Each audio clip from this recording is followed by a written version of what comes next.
সাকিব আল হাসানের জাওরামি সে কখনোই বন্ধ করবে না।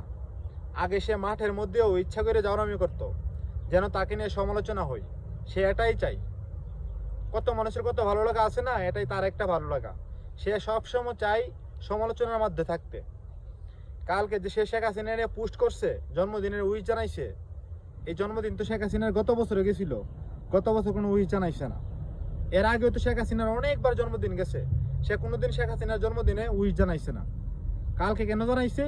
ইচ্ছাকৃত হবে, মানে এর মন চাইলো আর কি, যে অনেকদিন ধরে আমার একটু নিউজ ফিডে নাই, আমার একটু সমালোচনা কম হইতাছে, বা আমি কি লিগে মিডিয়ার থাকবো না, আমি থাকুম। দিছে একটা পোস্ট কইরা, সারা বাংলাদেশ ভাইরাল।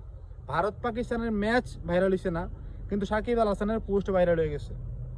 এটা সে ইচ্ছা করে করে। আগে সে মাঠের মধ্যে বিভিন্ন সময় ঝগড়া করতো, স্টাম্প উপরে ফেলতো, এগুলো ইচ্ছা করে করতো। তার কথা হয়েছে আমার নিয়ে সমালোচনা হোক, আমি সব সময় মিডিয়ার মধ্যে নিউজ ফিডে আমি থাকতে চাই, আর কাউ থাকবার দরকার নেই। এটা আর একটা অভ্যাস। শেখ হাসিনার খুশি করার জন্য সে জন্মদিনে উইশ করে নাই।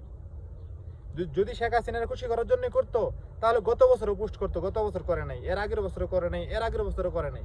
বিভিন্ন সময় আওয়ামী লীগ নিয়ে হয়তো বা পোস্ট করছে, কিন্তু কারো জন্মদিনে সে রাজনৈতিক ব্যক্তিদের জন্মদিনে এসে পোস্ট করে নাই। এটা সে ইচ্ছা করে করছে, যাতে নিউজ ফিরে তার নিয়ে আবার একটা তাল ভাঙা শুরু হয়।